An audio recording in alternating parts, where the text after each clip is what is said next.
হে তরুণ যুবকেরা, হে আমার বন্ধুরা, শুনে রেখে দিন বাবা, জেনে রেখে দেন। এরকম উদাহরণ আমি অনেক দিয়েছি। মেসুত ওয়াজিলের কথা বলেছি, ভাই আমার জুনায়েদ জামশেদের কথা বলেছি, আমি সাদিও মানের কথা বলেছি, অনেক উদাহরণ দিয়েছি। বন্ধুরা আমার, হায়দ্রাবাদ এবং বোরার এই দুটো রাজ্য যিনি শাসন করেছিলেন, সালটা হলো 1911 থেকে 1948 সাল পর্যন্ত, যে সময় ইংরেজদের আমল ছিল। হে তরুণ যুবকেরা, হে আমার মুরব্বিয়ানেরা, 1911 থেকে 1948 সাল পর্যন্ত এই দীর্ঘ সময় ধরে হায়দ্রাবাদ এবং বোরার এই দুটো রাজ্য যিনি শাসন করেছিলেন, তিনি হলেন হায়দ্রাবাদের শেষ নিজাম। তার নাম হলো ভাই আমার ওসমান আলী খান সিদ্দিকী। মীর ওসমান আলী খান সিদ্দিকী তার নাম। হায়দ্রাবাদ এবং বোরার দুটো রাজ্য শাসন করেছেন। হে তরুণ যুবকেরা, হে আমার বন্ধুরা, শুনে রেখে দিন বাবা, জেনে রেখে দেন। 1932 সালে ভাইরা আমার তরুণ যুবকেরা, ইন্টারন্যাশনাল একটা ম্যাগাজিন আছে, পৃথিবী বিখ্যাত একটা ম্যাগাজিন আছে, যে ম্যাগাজিনটার নাম হলো দ্য টাইমস ম্যাগাজিন।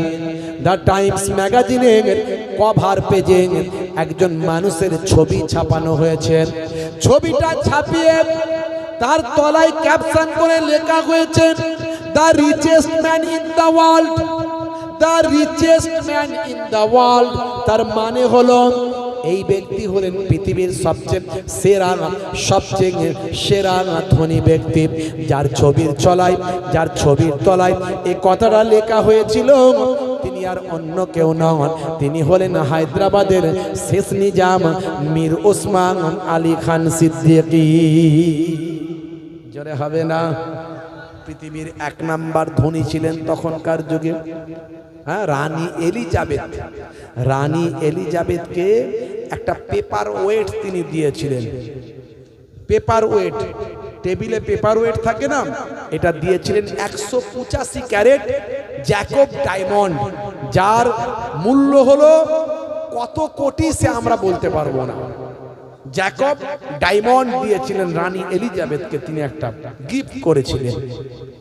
ভাইরা আমার, হে তরুণ যুবকেরা, হে আমার বন্ধুরা, শুনে রেখে দিন বাবা, জেনে রেখে দেন। মীর ওসমান আলী খান সিদ্দিকী 1911 থেকে 1948 পর্যন্ত হায়দ্রাবাদ এবং বোরার দুটো রাজ্যে তিনি ভাই আমার শাসন করতেন, শাসক ছিলেন। তার আমলে ভাই আমার স্বর্ণযুগ ছিল 2 রাজ্যে। হে তরুণ যুবকেরা, হে আমার মুরব্বিয়ানেরা, শুনে রেখে দিন বাবা, জেনে রেখে দিন বাবা, ভাই আমার তৎকালীন যুগের পৃথিবীর সর্বশ্রেষ্ঠ ম্যাগাজিন দ্য টাইমস ম্যাগাজিনের কভার পেজে এই হায়দ্রাবাদের নিজামের ছবিটা ছাপা হয়েছিল। তার তলায় লেখা হয়েছিল, টাইমস ম্যাগাজিনে the richest man in the world, সারা পৃথিবীর শ্রেষ্ঠ ধনী মানুষ। লোকে তাকে কৃপণ বলতো, লোকে তাকে কঞ্জুস বলতো। কেন? তিনি প্রচন্ড শীতকালেও খুব আরাম আয়েসের মধ্যে বড় বড় কম্বল দিয়ে বড় বড় আরাম আয়েসের পোশাক পরে ঘুরতেন না, সাধারণ মানুষের মতো জীবন যাপন করতেন। যখন খাওয়া দাওয়া করতেন, 1 রকমের তরকারি দিয়ে খাবার খেতেন, বেশি আড়ম্বরপূর্ণ খাবার দাবার তার ছিল না, নরমাল ভাবে জীবন যাপন করতেন। জামাটা ছিঁড়ে গেলে, হয়তো জামাটা ভালো আছে কিন্তু কোনো কিছুতে লেগে ছিঁড়ে গেছে, এরকম হয় কি হয় না? কিন্তু আমার পয়সা আছে, ওই জামা আমি আর পরি না, এরকম ঘটনা ঘটে না? হে তরুণ যুবকেরা, মীর ওসমান আলী খান সিদ্দিকী নিজে হাতে সেই জামাটা সেলাই করে আবার তিনি পরতেন। মাঝে মাঝে নিজের জুতোটা সেলাই করে পরতেন। ইয়াকুনু ফি মাহানাতি আহলিহি ওয়া ইয়াকুমুল বাইতা ওয়া ইয়াহলিবুনা সাদা ওয়া ইয়াখিতা সাওবাহু ওয়া ইয়াকসিফানা আলাহু ওয়া ইয়াহমিলু বিজাতিন মিনাস সুক। আল্লাহর নবী মাঝে মাঝে ঘরটা নিজে হাতে ঝাড়ু দিতেন, মাঝে মাঝে রান্নায় সহযোগিতা করতেন, মাঝে মাঝে ছেঁড়া জামাটা নিজে হাতে সেলাই করতেন, মাঝে মাঝে ছাগলের দুগ্ধটা নিজে হাতেই দহন করতেন, মাঝে মাঝে ছেঁড়া জুতোটা আল্লাহর নবী নিজে হাতেই সেলাই করতেন, মাঝে মাঝে ওয়া ইয়াহমিলু বিজাতিন মিনাস সুক, নবী আমার বাজারে চলে যেতেন, বাজারটা নিজে হাতেই করে নিয়ে কাঁধে করে বহন করে নিয়ে আসতেন। নবীর থেকে বড় নেতা কেউ আছে বাপ? পৃথিবীতে দেখান তো দেখি 200 কোটি মানুষ একজন মানুষকে প্রতিনিয়ত ফলো করছে, প্রতিনিয়ত মেনে চলছে, সেই নবীর কথা সবসময় বলছে। 200 কোটি মানুষ প্রতিনিয়ত যাকে ফলো করেন তিনি বলেন হিজ নেম ইজ প্রফেট মুহাম্মাদুর রাসূলুল্লাহ সাল্লাল্লাহু আলাইহি ওয়াসাল্লাম। আরো কয়েকশো কোটি মানুষ আমার নবীকে ভালোবাসে, হিন্দু, খ্রিস্টান, জৈন, বৌদ্ধ, তারা নবীকে ভালোবাসে। আমরাও যেমন শ্রী রামকৃষ্ণ পরমহংসদেবকে ভালোবাসি, স্বামী বিবেকানন্দজিকে ভালোবাসি, রাজা রামমোহন রায়কে ভালোবাসি, ঈশ্বরচন্দ্র বিদ্যাসাগরকে ভালোবাসি, কবিগুরু বিশ্বকবি রবীন্দ্রনাথ ঠাকুরকে আমরা ভালোবাসি। তিনি হিন্দু, তিনি খ্রিস্টান, তিনি মুসলমান, অমুক, আমরা এগুলো ভাবি না। তিনি ভারতবাসী, তিনি মহান ব্যক্তি, তিনি মনীষী, তিনি আমাদের সম্পদ, তিনি আমাদের পাথেয়, এটা মনে করি। আমি শ্রী রামকৃষ্ণ পরমহংসদেবের কথা ওয়ান ক্যামেরা মানুষের কাছে প্রচার করি, স্বামী বিবেকানন্দজির কাছে, স্বামী বিবেকানন্দজির কথা ওয়ান ক্যামেরা মানুষের কাছে প্রচার করি, কারণ আমি তার সম্পর্কে পড়েছি। মিস্টার অর্জুন সিং, আমি তার সম্পর্কে পড়েছি, তার ভালো কথাগুলো মানুষের কাছে বলি। আপনি কোরআন পড়েননি, আপনি হাদিস পড়েননি, আপনি জানেননি আল্লাহর কথা, নবীর কথা জানেননি, আপনি মিথ্যা ভুল প্রচার করে নিজের চেয়ারের জন্য, গদির জন্য, রাজনীতির জন্য প্রচার করেন। আপনি এতে সমাজকে ক্ষতিগ্রস্ত করছেন। মানুষ আপনাদের ক্ষমা করবে না, কোনোদিন কোনোদিন ক্ষমা করবে না। হে তরুণ যুবকেরা, হে আমার বন্ধুরা, শুনে রেখে দিন বাবা, জেনে রেখে দেন, মীর ওসমান আলী খান সিদ্দিকী এইভাবে জীবন যাপন করত। লোকে তাকে কৃপণ বলতো। স্যার, আপনাকে মানুষ কৃপণ বলে? মুচকি হেসে বললেন, সে বলুক, এতে আমার কিছু যায় আসে না। কে আমাকে কৃপণ বলল, কে আমাকে কঞ্জুস বলল, এতে আমার কিছু যায় আসে না। তোমরা বলবে তাহলে আমি ছেঁড়া জামা সেলাই করে কেন পরি, ছেঁড়া জুতো সেলাই করে কেন পরি, নরমাল খাওয়া দাওয়া কেন পরি, আমি নরমাল ভাবে জীবন যাপন কেন করি? তার কারণটা শোনো, আমি হলাম বিশ্ব নবীর শিষ্য, আমার দয়ার নবীর আমি অনুসরণ করি। জোরে হবে না? নাই দেখবে দুটো রাজ্যের তিনি শাসক। ইতিহাস বলছি, বানানো গল্প বলছি না, বানানো গল্প বলছি না। ভুল বললে আমাকে নক করবেন, আমাকে বলে দেবেন, স্যার আপনি এটা ভুল বলেছেন। আমি পরের দিনে ওয়ান ক্যামেরা বলবো যেটা আমার ভুল ছিল, আমি ভুলটাকে আমি উইথড্র করছি, বলে দেবো।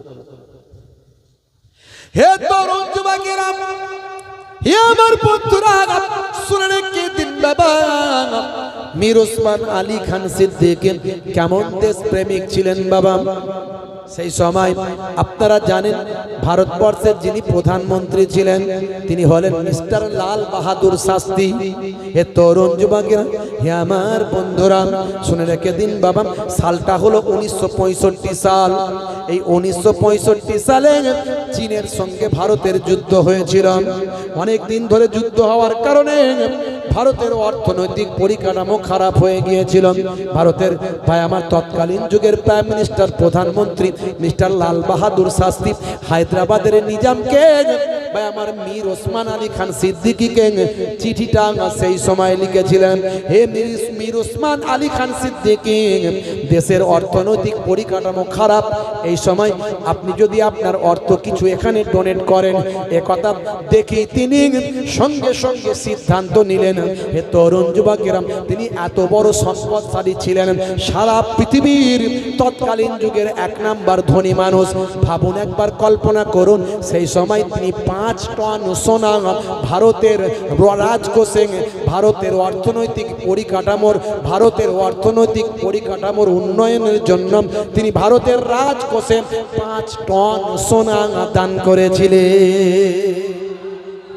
5 টন সোনা দান করেছিলেন। ভাবতে পারেন কত টালে সম্পত্তির মালিক তিনি ছিলেন।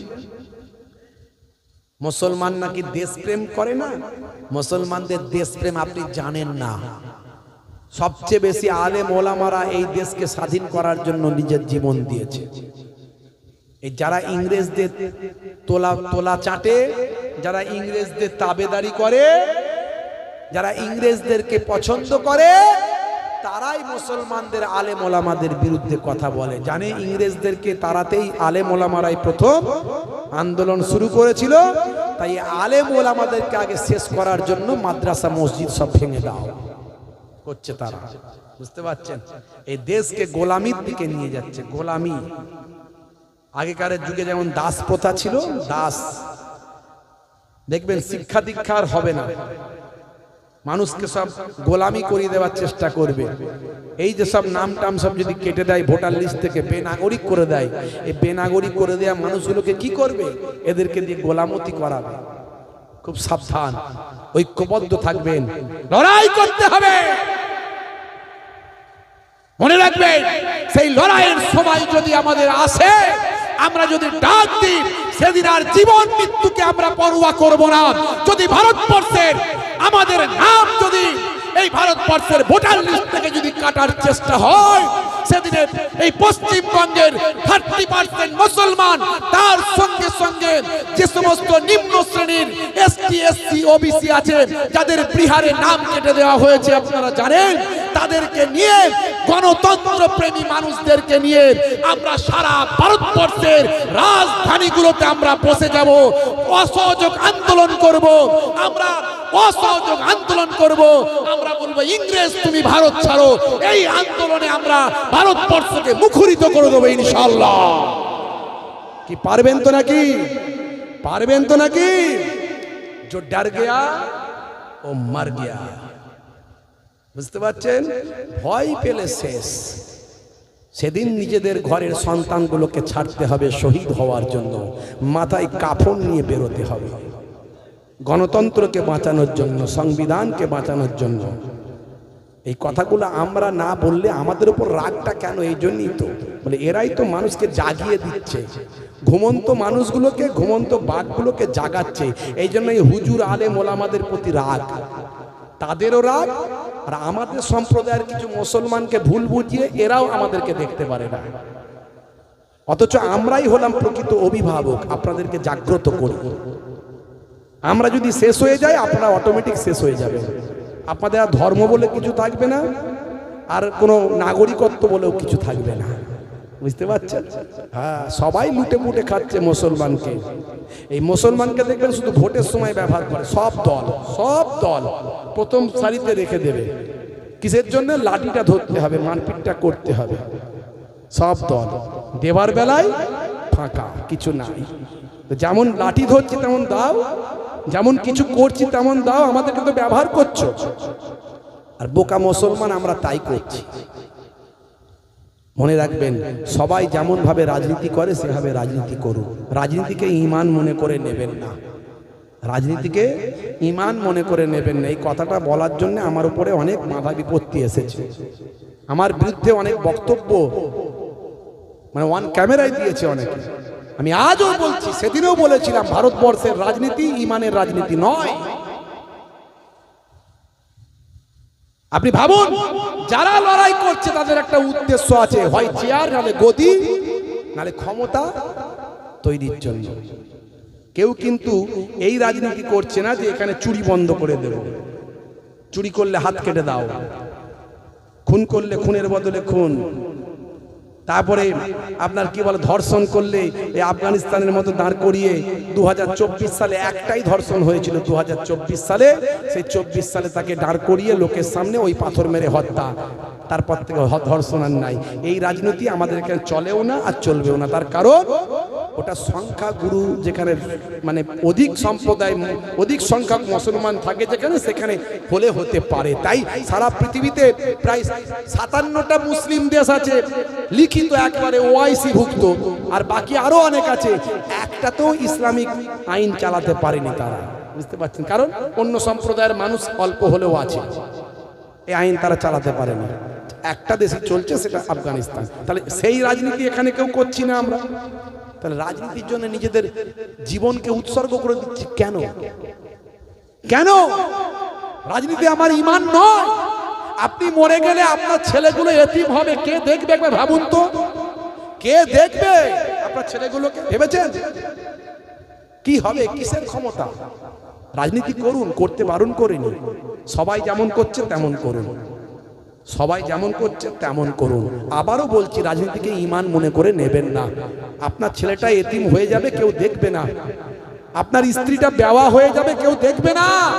একদিন দুদিন কেউ আসবে না, একবার দুবার কেউ আসবে না। রাগ করবেন না বাপ। ভাইরা আমার, তরুণ যুবকেরা আমার, শেষ করব, রাত অনেক হয়ে গেছে। মীর ওসমান আলী খান সিদ্দিকী তিনি ভারতবর্ষের রাজকোষে 5 টন সোনা দিয়েছিলেন। জোরে বলুন সুবহানাল্লাহ। কেমন দেশপ্রেমিক, কেমন দেশকে ভালোবেসেছেন। আর এরা মুসলমানের দেশপ্রেম নিয়ে ভাই আমার ফতোয়া দেয়, দেশপ্রেমের সার্টিফিকেট চাই। আরে মিয়া, সার্টিফিকেট তুই কি নিবি? তুই কি নিবি? তুই যার তাবেদারি করছিস, ভালো করে ইতিহাস দেখ। তারা ইংরেজদের গোলামি করেছিল, তখন ইংরেজদের সঙ্গে লড়াই করেনি, বরং সার্টিফিকেট তুই দে। ওই মিডিয়ার জোর আর পয়সার জোর আর ক্ষমতার জোর বেশি দিন টেকে না, একদিন শেষ হয়ে যাবে। সে সময় কিন্তু তোমাকে মানুষ আর ক্ষমা করবে না বাপ। ভাইরা আমার, যাই হোক, আপনাদের খেদমত থেকে বিদায় নেব। আজ থেকে প্রতিজ্ঞা করুন, আজ থেকে প্রতিজ্ঞা করুন নামাজি হয়ে যাবে। আজ থেকে প্রতিজ্ঞা করুন সুন্নতওয়ালা হয়ে যাবে। আজ থেকে প্রতিজ্ঞা করুন প্রকৃত দেশপ্রেমিক হবেন। আজ থেকে প্রতিজ্ঞা করুন মানবিকতা, মনুষ্যত্ববোধ আপনার জীবনে নিয়ে আসবেন। আজ থেকে প্রতিজ্ঞা করুন ক্ষমার আদর্শ, দয়ার আদর্শ, নবিয়ানা তারিকা আপনার মধ্যে দেখাবেন। পৃথিবীর মানুষ আপনাকে স্যালুট করবে। জোরে বলুন সুবহানাল্লাহ, জোরে বলুন না সুবহানাল্লাহ। মীর ওসমান আলী খান সিদ্দিকী তিনি চলে গেছেন, কিন্তু তার রেখে যাওয়া ইউনিভার্সিটি, তার রেখে যাওয়া ভাই আমার কলেজ, তার রেখে যাওয়া বড় বড় ভাই আমার কমিউনিটি হল, তার রেখে যাওয়া ভাই আমার দিল্লির জমিনে বড় বড় ভাই আমার প্রতিষ্ঠান আজকে মাথা উঁচু করে দাঁড়িয়ে আছে। আর তারা সবাই মীর ওসমান আলী খান সিদ্দিকীকে স্যালুট করছে। জোরে বলুন সুবহানাল্লাহ। আপনাকেও পৃথিবীর মানুষ স্যালুট করবে। তাই আমি আপনাদের কাছে অনুরোধ করি, বেনামাজি হবেন না বাপ। আজ থেকে প্রতিজ্ঞা করুন নামাজি হয়ে যাবেন। বলুন ইনশাআল্লাহ, বলুন ইনশাআল্লাহ। নামাজ ছাড়বেন না। সব কিছুতে ছাড় আছে, নামাজে ছাড় নাই। আজ থেকে প্রতিজ্ঞা করুন নামাজি হয়ে যাবে। আল্লাহ ক্যান্সার দিতে পারে, টিউমার দিতে পারে, প্যারালাইসিস দিতে পারে, হার্ট অ্যাটাক দিতে পারে। আজ বেঁচে আছেন, কাল থাকবেন কিনা গ্যারান্টি নাই। অন্তত নামাজি হয়ে কবরে ঢুকুন। কারা কারা নামাজি হবেন একটু হাতটা তুলে দেখান তো দেখি। হাতটা তুলুন, তুলুন বাপ। ক্যান্সার হতে পারে, কিন্তু প্যারালাইসিস হতে পারে, হার্ট অ্যাটাক করতে পারে, অ্যাক্সিডেন্টে মৃত্যু হতে পারে। হাত তুলুন, হাত তুলুন, হাত তুলুন। নারায়ে তাকবীর, নারায়ে তাকবীর। সিলসিলা হক মুজাদ্দিদুজ জামান, সিলসিলা হক মুজাদ্দিদুজ জামান। নারায়ে তাকবীর, নারায়ে তাকবীর। মক্কা শরীফ, মদিনা শরীফ, আজমির শরীফ, ফুরফুরা শরীফ, পীরনগর হরিণখোলা দরবার শরীফ, বসিরহাট মৌলানা বাগ দরবার শরীফ। নারে তাকবীর। মাশাআল্লাহ, মাশাআল্লাহ, মাশাআল্লাহ। আল্লাহ রাব্বুল আলামিন আমাদের কবুল ও মঞ্জুর করেন। আর বলুন আল্লাহুম্মা আমিন। কাজা হলে কাজা পড়বেন, দাঁড়িয়ে পড়তে পারেন না বসে পড়বেন, বসে পারেন না শুয়ে পড়বেন, শুয়ে পড়তে পারেন না ইশারায় ইশারায় পড়বেন। নামাজের কোনো ছাড় নাই, কোনো ছাড় নাই। মারা যাওয়ার আগে যে ওয়াক্তের নামাজ কাজা হয়েছে তার আওলাদদের উপর দায়িত্ব বর্তাবে সেই সময় সেই কাজা ওয়াক্তগুলোকে, কাজা যত রাকাত হয়েছে সেগুলোকে হিসাব করে কাফারা দিয়ে তাকে নাজাত দেওয়া। বুঝতে পারছেন? নামাজে কোনো ছাড় নাই। আর একটা কাজ করবেন, এত সুন্নতের কথা আমি বললাম, ডান দিকে কাত হয়ে ঘুমানো, বসে পানি পান করা, কত কিছু বলেছি। কিন্তু কবরে গেলে কোনো সুন্নত দেখা যায় না। আমি এর আগেও বলেছি, আজও বলছি, একটা সুন্নত দেখা যায়, সেটা হলো মুখের দাড়ি। অনেকে দাড়ি রাখতে লজ্জা পায়, হুজুর দাড়িটা একটু না রাখলে কি হয় না, বিভিন্ন জায়গায় যায়, অফিস আদালত অমুক তমুক। আমি বড় দাড়ি রাখতে যদি লজ্জা মনে হয়, ছোট রাখো। যার শেষ ভালো তার সব ভালো। হাদিস পাকের মধ্যে এসেছে ইন্নামাল আমালু বিল খাওয়াতিম, শেষের উপরে আমল হয়। বাজারে ঘুরে কোনো ফায়দা নয়, দোকান বাজারে হই হই করে কোনো ফায়দা হবে না। এই জায়গায় জান্নাতের বাগান, কোরআন এবং হাদিস পাকের আলোচনা হবে, সেই জায়গায় বসলেও লাভ আছে। আর আপনার খাতিরে আপনার মুরব্বির রুহে আল্লাহ সওয়াব পৌঁছে দেবেন। এই কমিটির ছেলে মাইকম্যান গেল কোথা? হ্যাঁ, আসতে বলো, নাহলে মাইক ছেড়ে দিয়ে মুখে আওয়াজ করবো। মাইক আওয়াজই করবো না। মাইকম্যান তো এখানে থাকবে। মাইকম্যানকে কোন বক্তা উঠবে, তার কিরকম লাগবে, মাইকের ভলিউম লাগবে, সেও দেখতে হবে না। হ্যাঁ, সে বলো যে ফাঁকে গেছে, টয়লেটে গেছে, বলতে হবে তো। যারা রাস্তাঘাটে দোকান বাজারে আছেন, দেরি না করে, খেতে গেছিলেন নাকি? আচ্ছা, একে বলতে পারছে না যে গেল কোথা। এক কাজ করেন, বেসটাকে পুরো কেটে দেন, বেসটাকে পুরো কেটে দিয়ে টোনটাকে একটু বাড়িয়ে একটু রিভাবটা দেন, রিভাবটা একটু দিয়ে একটু ভাষণ সুন্দর করে। একটু সামনের দিকে আসেন না বাপ আমার, একটু সামনের দিকে আসেন, একটু সামনের দিকে আসেন, মজলিসটা সুন্দর করেন। জান্নাতের বাগানটাকে সুন্দর করলে আল্লাহ খুশি হবেন। আল্লাহ জামিলুন ওয়া ইউহিব্বুল জামাল, আল্লাহ সুন্দর, সৌন্দর্য পছন্দ করেন। একটু সামনের দিকে আসেন, ভক্তি ভরে মহাব্বতের সঙ্গে পড়েন, ইয়া নবী সালামুন আলাইকা ইয়া রাসূল সালামুন। জোরে পড়েন। নবীর উপরে সালাম দিলে আল্লাহ খুশি হবে। সালাম দেওয়ার নির্দেশ কার? আল্লাহর। কোরআন মাজিদ খুলুন, এই আয়াত আপনাদের মুখস্থ আছে। ইন্নাল্লাহা ওয়া মালাইকাতাহু ইউসাল্লুনা আলান নবী ইয়া আইয়ুহাল্লাযীনা আমানু, তারপর সাল্লু আলাইহি বলেন ওয়াসাল্লিমু তাসলিমা। এর মানে কি? এর মানে হচ্ছে আল্লাহ নবীর উপরে দরুদ পেশ করেন, ফারিস্তারাও নবীর উপরে দরুদ পেশ করেন। হে বিশ্ববাসী, উম্মতে মুহাম্মাদি ঈমানদারেরা, তোমরা নবীর উপরে দরুদ পেশ করো এবং নবীকে সালাম পেশ করো। জোরে বলুন সুবহানাল্লাহ। তাহলে নবীকে সালাম দিচ্ছেন, সে আওয়াজ বেরোচ্ছে না, এরকম করলে তো হবে না। প্রতিদিন তো আর আওয়াজ দিতে কেউ বলবে না, প্রতিদিন মুহিবুল্লাহ হুসাইনি আসবও না। তা আজকে একটু আপনাদের খেদমতে এসেছি, বলছি, একটু অন্তর থেকে নবীকে সালাম দেন, নবীকে মহাব্বতের সঙ্গে সালাম দেন, অন্তর থেকে পড়ুন, ইয়া নবী সালামুন ইয়া রাসূল সালামুন ইয়া হাবিব সালাওয়াতুল্লাহ আলাইকা। আজ হ্যাঁ ঈদে এ মুবারক,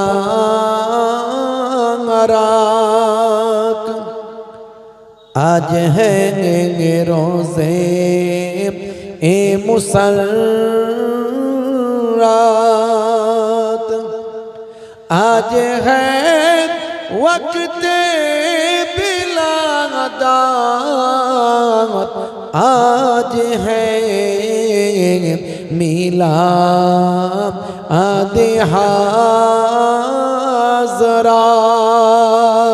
ইয়া নবী সালামুন। একটু হাই করতে হবে আর একটু রিভাবটা বাড়াতে হবে। ইয়া রাসূল সালামুন আলাইকা ইয়া হাবিব।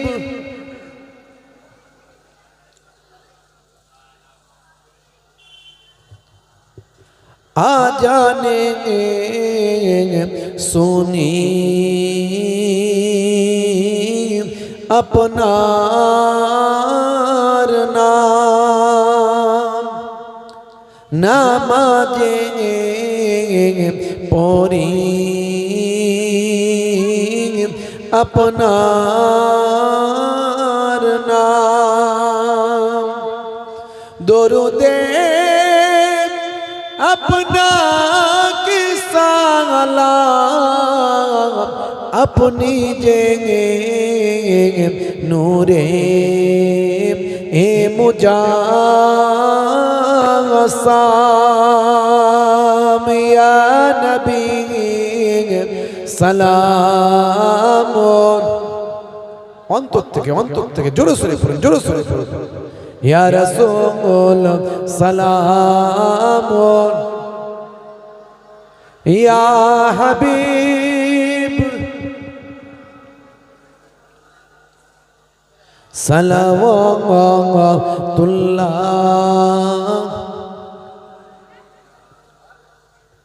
চাঁদ সূরজ আকাশ আসে আসে, সেই আলো হৃদয় ইনাহাসে,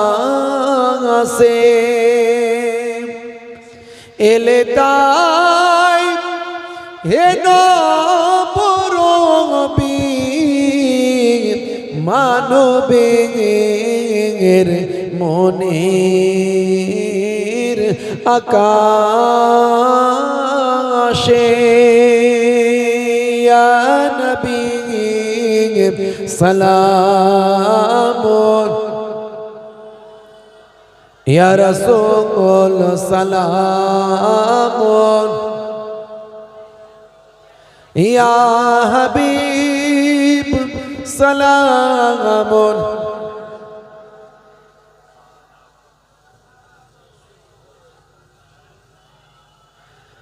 আজানে শুনি আপনার নাম, নামাজে পড়ি আপনার নাম, দরুদে আপনাকে সালাম, আপনি যে নূরে মুজাসাম,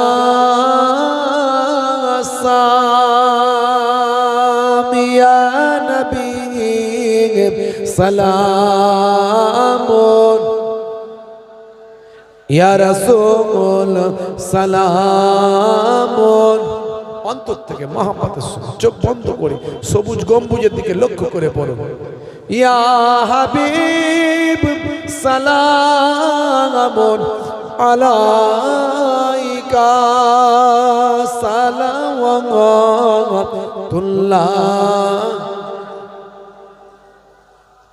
রাসূলের পিতা আব্দুল্লাহ, হাবিবের মাতা আমিনা, নবীজির নাতি দুজন হাসান ইমাম হুসেন, ইয়া নবী সালাম, ইয়া রাসূল সালাম আলাইকা, ইয়া হাবিব সালাম আলাইকা সালাওয়াতুল্লাহ আলাইকা। সকলে সকলে কিছু সময়ের জন্য বসে যান বাপ, এদিক ওদিক ঘোরাঘুরি করে কোনো ফায়দা হবে না, শেষ ভালো যার সব ভালো তার। দরুদ শরীফ পড়তে পড়তে বসুন। আল্লাহুম্মা সাল্লি আলা সাইয়্যিদিনা মাওলানা মুহাম্মদ ওয়া আলা আলিহি। ঠিক আছে, সাইয়্যিদিনা মাওলানা মুহাম্মদ। এটা আবার কি হচ্ছে? হ্যাঁ, সর্বনাশ করেছি। হ্যাঁ, আয় রে, এইগুলো কেন পচা পুচকুগুলো নিয়ে বেরোন কেন? কি যে আপনারা করেন আমি বুঝতে পারি না। এরকম ঘুরিয়ে ঘাড়িয়ে সব সিস্টেম করে চলে ভাই। হ্যাঁ, একটু ভালো কেনেন এটা। হ্যাঁ, আর এগুলো নিয়ে আর চালাবেন না, কাল থেকে লাস্ট। পচা মাল চলবে না এখনকার যুগে, সব কম্পিটিশনের মার্কেট, বুঝতে পারছেন তো? না, এই চলবে না, বাদ দিতে হবে। দরুদ শরীফ আল্লাহুম্মা সাল্লি আলা। ঠিক আছে, সাউন্ড ঠিক আছে। আলহামদুলিল্লাহ আলহামদুলিল্লাহ ওয়া কাফা ওয়া সালামুন আলা ইবাদিহিল্লাযিনা ইসতাফা। أما بعد فيا أيها الإخوان رحمنا ورحمكم الله إن الله وملائكته يصلون على النبي يا أيها الذين آمنوا صلوا عليه وسلموا تسليما اللهم صل على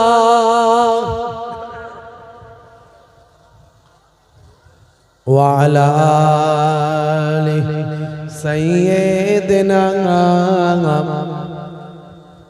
জোরে সরে জোরে সরে একটু তাকবীর দেন তো দেখি, নারে তাকবীর। মাশাআল্লাহ, স্পিড তো ঠিকই আছে, তাহলে ঝিমিয়ে যাচ্ছেন কেন? একটু জোরে সরে দরুদ শরীফ পড়বেন, আমারও ভালো লাগবে, আপনাদেরও ভালো লাগবে। রাত তো এমন কিছু হয়ে যায়নি, এই তো মাত্র 11টা বাজছে, আর 1-1.5 ঘন্টার ব্যাপার। এখনই নিজেকে মানে গুটিয়ে নিলে হবে না, মানে নার্ভাস হয়ে গেলে হবে না। তুই বাবু সারা রাতের ব্যাপার, কতক্ষণ আর সুবহানাল্লাহ আলহামদুলিল্লাহ নারে তাকবীর দেবরে বাবু। ও হুজুর একা বকছে, বকুক, আমাদের রাতটা কাটিয়ে দিলি হলো, সেরকম তো ব্যাপার নয়। এই 1-1.5 ঘন্টায় শেষ। যারা দোকান বাজারে আছেন, রাস্তাঘাটে আছেন, পাক মাহফিলে চলে আসুন। প্রথমেই আমার লেখা আইলা মোহাম্মদ, আপনারা জানেন প্রায় ভাইরাল হয়েছে। আমার লেখা, আমার নিজস্ব কলমের তোলা, সেটা দিয়ে শুরু করি। আপনারা দেরি না করে জান্নাতের বাগানে চলে আসুন, কিছু সময়ের জন্য আলোচনা করব, আখেরে মোনাজাত নেব। একবার তাকবীর দেন, নারে তাকবীর। আর একটু জোরে হবে না, নারে তাকবীর। হ্যাঁ, আইলা মোহাম্মদ দরুদ সালাম, আইলা মোহাম্মদ দরুদ সালাম, তুমি যে মনিব আমার, আমি যে গোলাম। বলুন না সুবহানাল্লাহ, জোরে হবে না।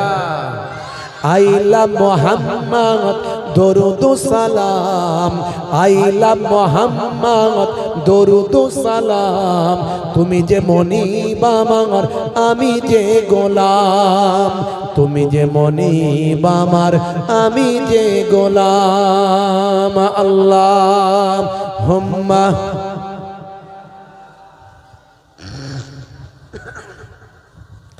ওয়া আলা আলিহি।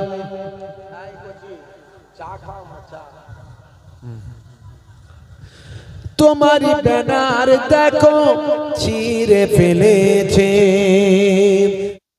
আশিকে দেখো জুলুম করেছে।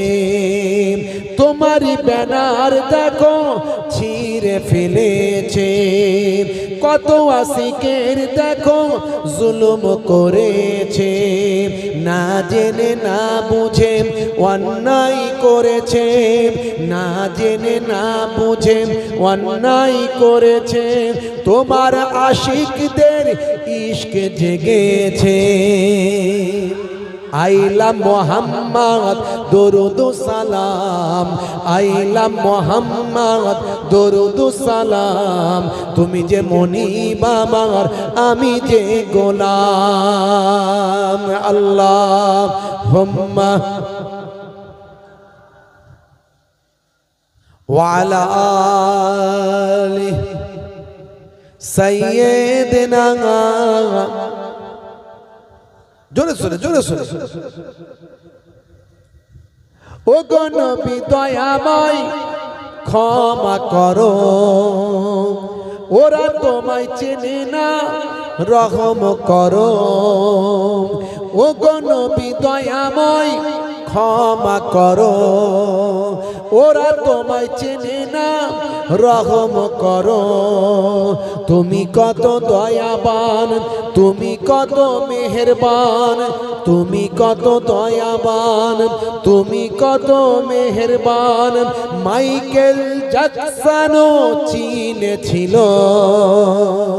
আইলা মোহাম্মদ দরুদ সালাম, আইলা মোহাম্মদ দরুদ সালাম, তুমি যে মনিব আমার, আমি যে গোলাম। আল্লাহুম্মা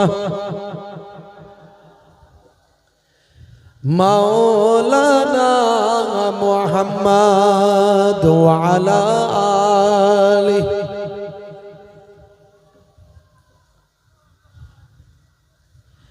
এক ছিল নারী কাঁটা দিত, ও গো নবী তোমার কষ্ট হতো।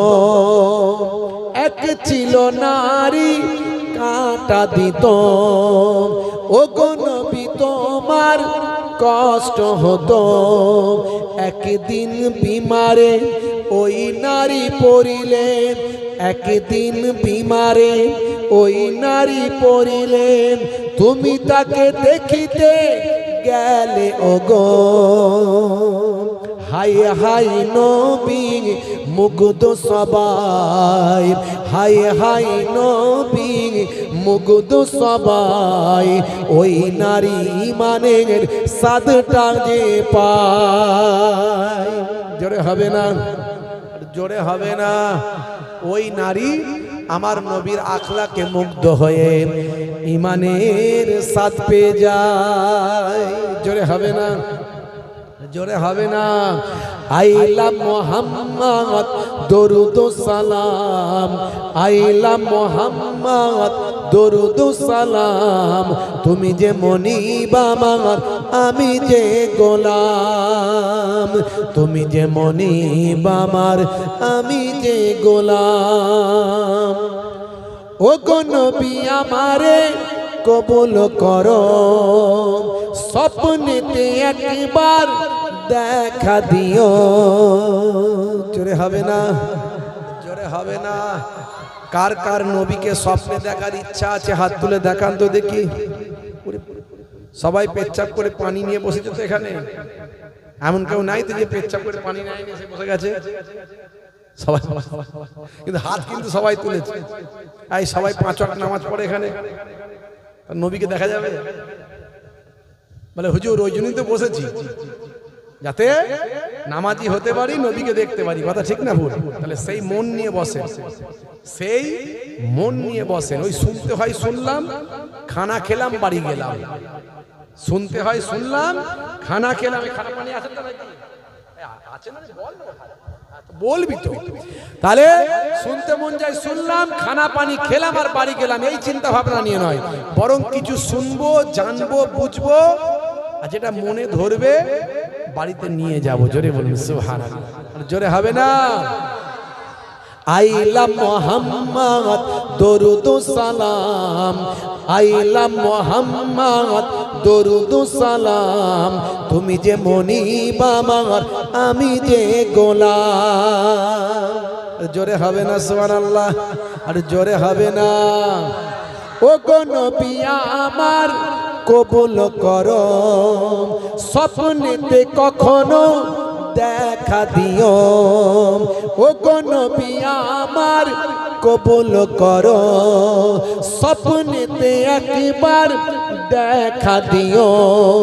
কবরের ঘরে একবার এসো, কবরের ঘরে একবার এসো।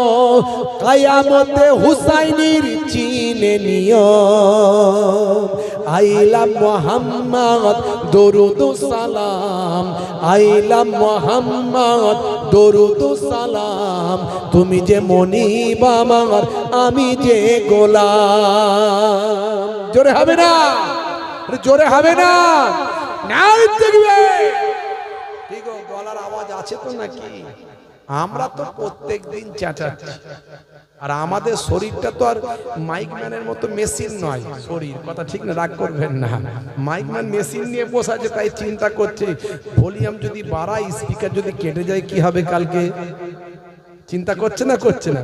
আর আমাদের চিন্তা হুজুর এলেন, কি ওয়াজ করলেন হুজুর, কথা ঠিক না?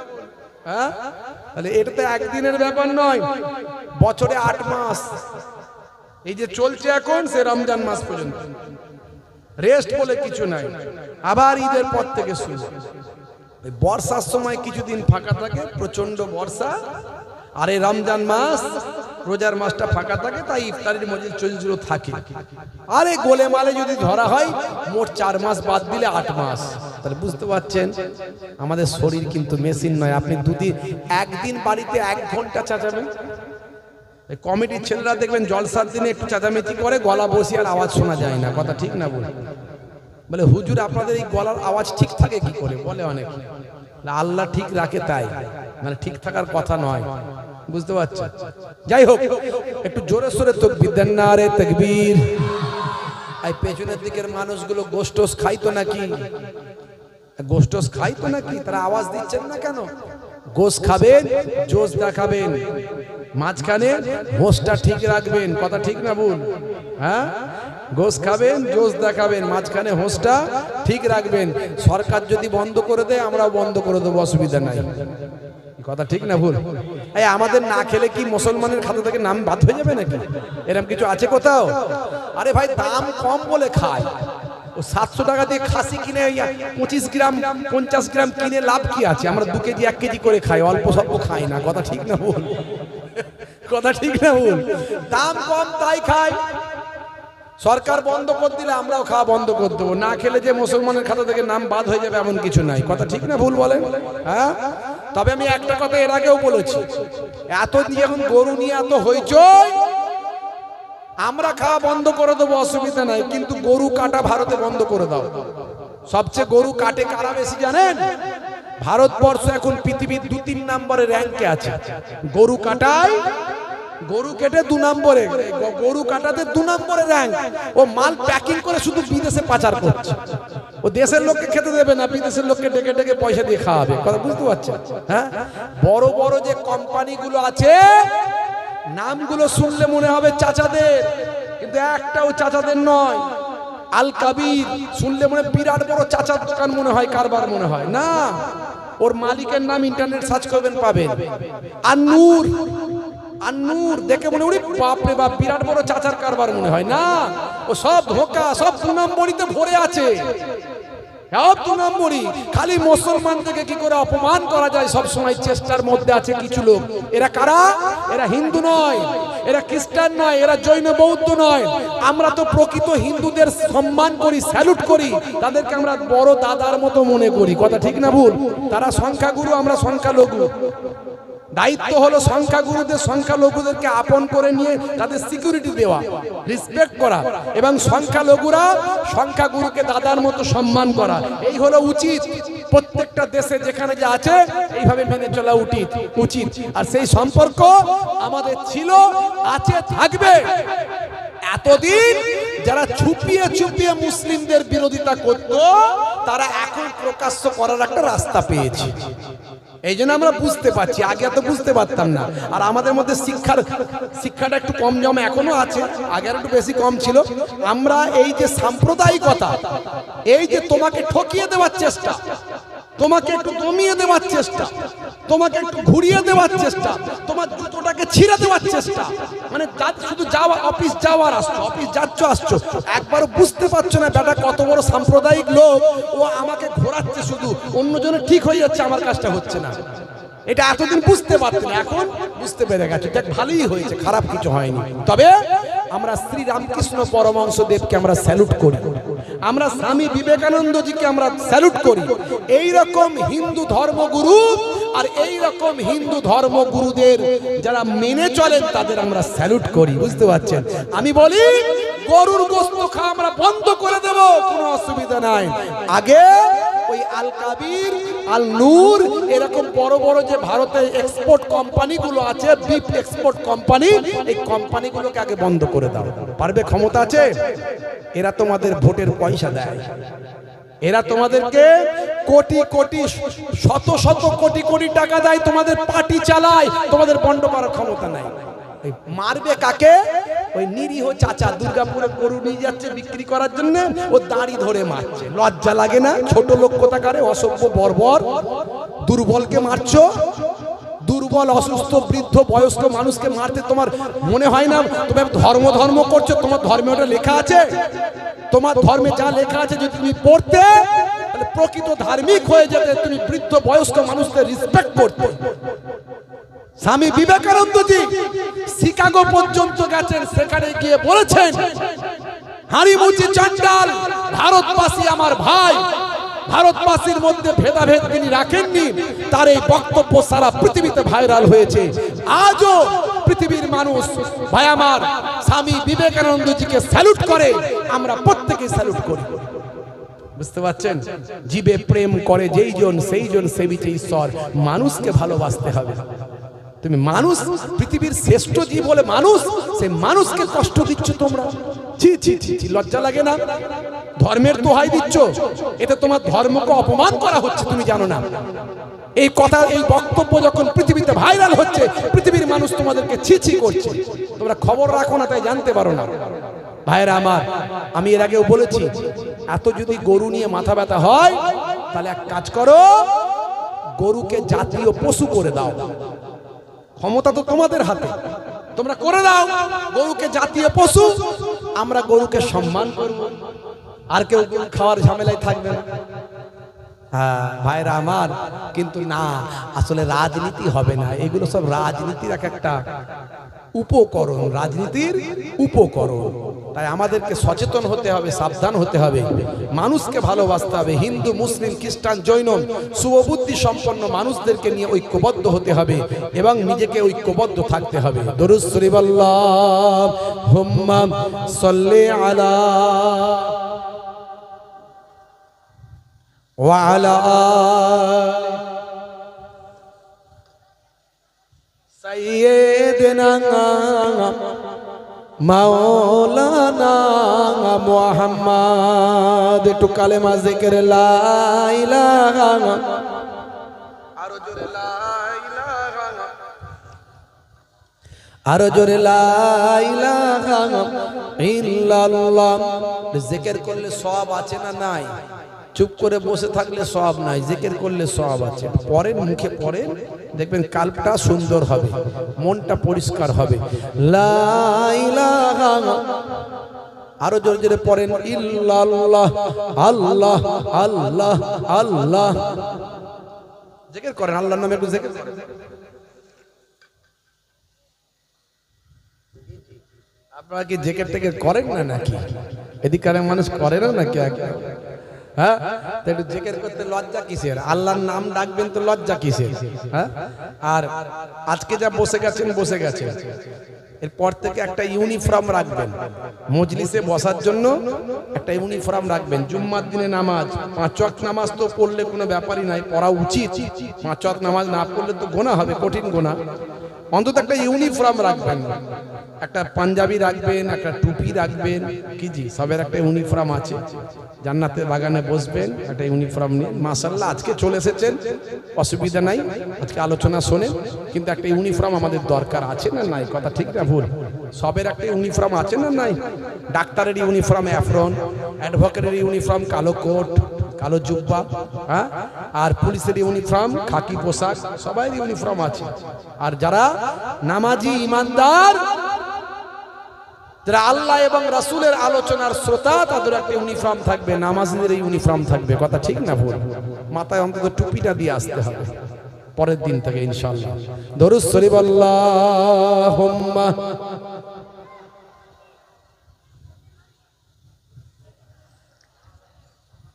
ওয়া আলা আলিহি সাইয়্যিদিনা। وقال الله تعالى في كلامه المجيد والفرقان الحميد: لقد كان لكم في رسول الله أسوة حسنة. وقال الله تعالى أيضا في كتابه مخبرا: يا أيها الذين آمنوا اتقوا الله حق تقاته ولا تموتن إلا وأنتم مسلمون.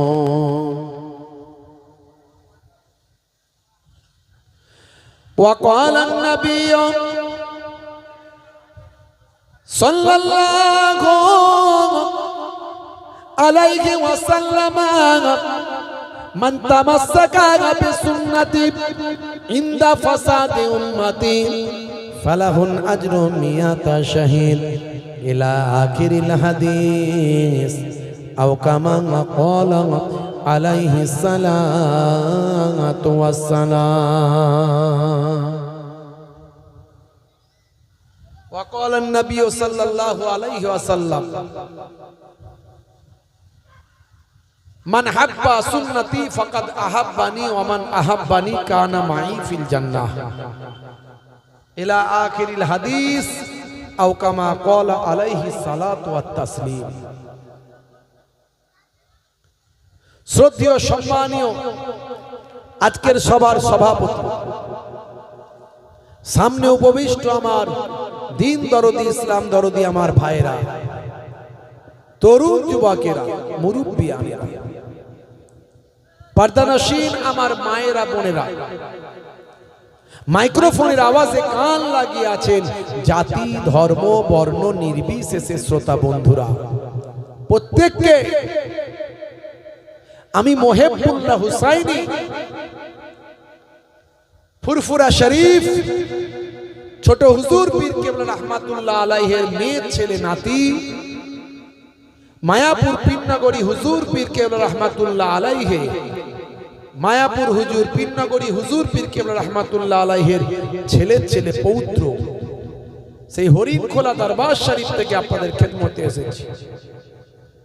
কিছু সময়ের জন্য আলোচনা করে আখেরি মোনাজাত দোয়া করে দোয়া নিয়ে বিদায় নেব। আল্লাহ রাব্বুল আলামিন আমাদের কবুল ও মঞ্জুর করে নেন, বলুন আল্লাহুম্মা আমিন। আজকের এই পাক মাহফিলে বসা, শেষ পর্যন্ত থাকা, এই যে মেহনতকে আমার আল্লাহ আজকের দিনে যেন কবুল করে নেন, বলুন আল্লাহুম্মা আমিন। যে জায়গায় জিক্রুল্লাহ, জিক্রুন নবীর মাহফিল হয়, সেই জায়গার আশেপাশে অসংখ্য ফারিস্তারা এসে হাজিরা দিয়ে দেন। জোরে হবে না? ইমানদার নেককার জেনেরা এসে হাজিরা দেন। যারা ইমানদার জিন জিন্নাত আছে তাদের দেখতে পাচ্ছি না, তারা এখানে আছে। যাদের আল্লাহ সে চোখ দিয়েছেন তারা দেখতে পায়, নাহলে কেউ দেখতে পাবে না। তারা এসে বসে যান, তারা ওয়াজ শোনেন। যদি ওয়াজটা ওয়াজের মতো হয়, তারা সারাক্ষণ থাকেন। কোরআন হাদিস পাকের আলোচনা যদি হয়, ভাইরা আমার, আজকের এই জান্নাতের বাগানে আমরা কেন বসে আছি?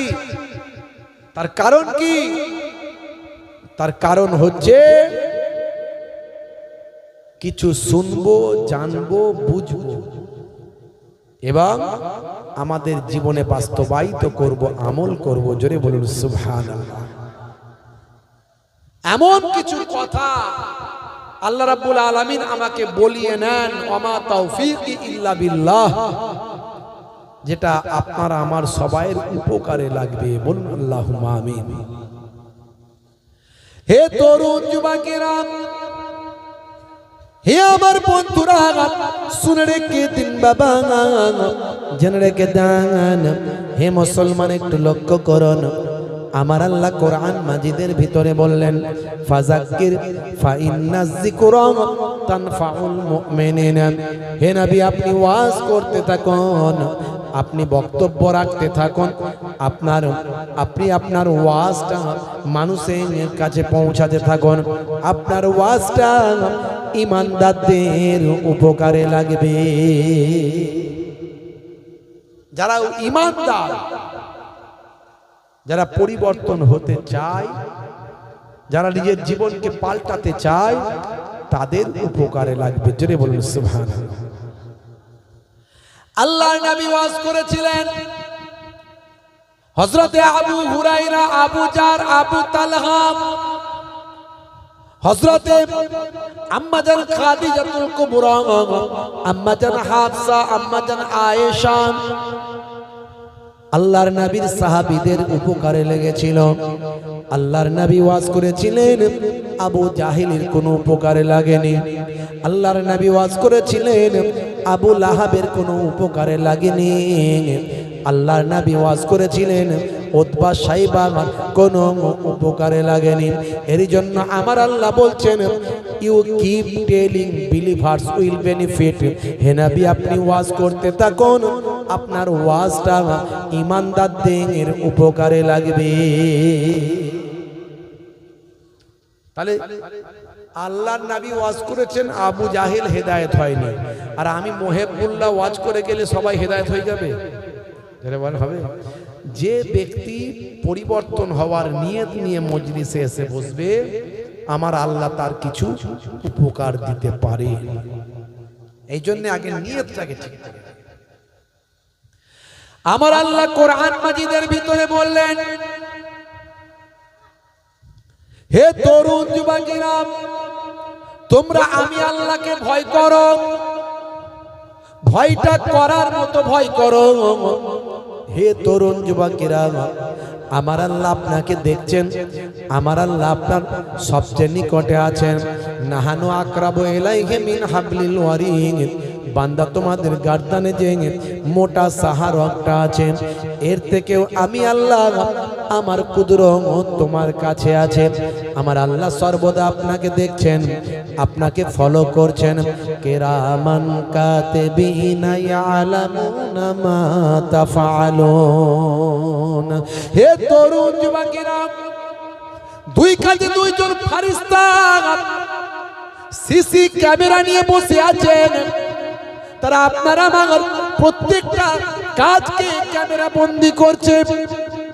এই চিন্তা যদি আপনার মাথায় আসে, এই ভাবনা যদি আপনার ভিতরে তৈরি হয়, কোরআনের আয়াতগুলো যদি আপনার বিশ্বাস হয়, আপনি যদি এটা বিশ্বাস করেন, আপনার পরিবর্তন হতে বাধ্য হবে। আল্লাহ বলছেন, বান্দারে, হে বান্দা শুনে রেখে দাও, আইনামা তুআল্লু ফাসাম্মা ওয়াজহুল্লাহ। বান্দা যেদিকেই তাকাও না কেন, সেদিকেই আমি আল্লাহ, আমার কুদরত, আমার কুদরতি চেহারা তুমি দেখতে পাবে। হে তরুণ যুবকেরা, আপনি যা করেন পৃথিবীর কোন মানুষ যদি না জানে, জানেন কে? জোরে বলেন, জোরে বলেন। সকালবেলা লুকিয়ে লুকিয়ে লটারির টিকিট কাটছেন, মনে মনে করছেন পাড়ার লোক দেখেনি। একবার যদি কোটিপতি হয়ে যায়, সবাই বুঝতে পারবে আমি কেমন কোটিপতি হলাম।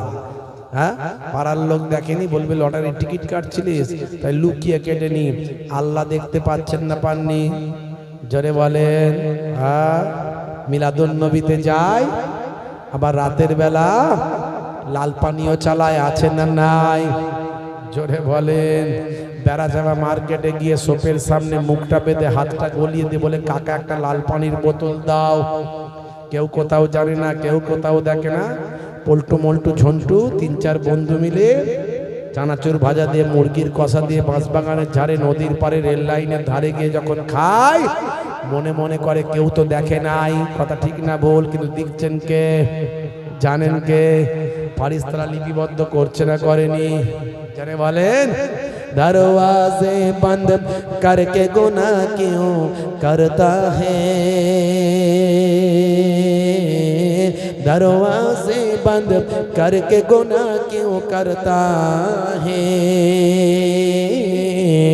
तन्हाई में देखने वाला अल्लाह है। কে দেখছে কে দেখছে? হে তরুণ যুবকেরা, এই এহসাস যদি আপনার ভিতর আসে, আপনার পরিবর্তন হবে, গুনার পাল্লা কমে যাবে আর নেকির পাল্লা বাড়তে থাকবে। হে তরুণ যুবকেরা, কোরআনকে বিশ্বাস করুন, কোরআন মাজিদকে মানার চেষ্টা করুন। আল্লাহ বলছেন বান্দারে তোরা আমাকে ভয় কর, ভয় করার মতো ভয় কর। তোরা সব সময় চিন্তা করবি আমার আল্লাহ কিন্তু আছেন, আমার আল্লাহ কিন্তু ঘুমান না, আমার আল্লাহর তন্দ্রাও আসে না। আল্লাহু লা ইলাহা ইল্লা হুয়াল হাইয়ুল কাইয়্যুম লা তাখুযুহু সিনাতুন ওয়ালা নাউম। আল্লাহর তন্দ্রাও নাই, ঘুমও নাই, আল্লাহ সব সময় জেগে আছে, জাগ্রত অবস্থায় আছে, সব সময় জাগ্রত অবস্থায় আছে। বন্ধুরা আমার, তরুণ যুবকেরা আমার, তোরা আমি আল্লাহকে ভয় কর, প্রত্যেকটা বিষয়ে আল্লাহকে ভয় কর। যেমন কর্ম করবি তেমন ফল পাবি। কিছু ফল আমি দুনিয়াতেও দেব, আখিরাতেও দেব। হে তরুণ যুবকেরা, হে আমার মুরব্বিয়ানেরা, কেউ দেখতে পেল না কিন্তু অজনে কাউকে ঠকাবি না।